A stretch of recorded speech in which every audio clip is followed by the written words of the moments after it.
Ayan po mga kaibigan, ilang ulan-ulan talaga ngayon, no. Ito po yung aso, ang kanyang pananghalian daw ay lollipop. Ayan po mga kaibigan, panoorin niyo po ang aking videos. Totoo nga po ang kanyang pagkain ay lollipop, yung kanyang alagang aso. Ayan, dadala po niya habang siya ay namamasada, no. Ayan po mga kaibigan, panoorin niyo po ang aking videos. Ito po yung merienda niya. Bubuksan natin.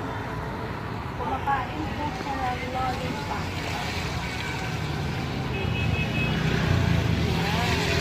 Bubuksan natin na. Ayan po mga kaibigan, binubuksan na po niya ang kanyang lollipop, no. Ayan po daw ang kanyang pananghalian at saka merinda. Ayan.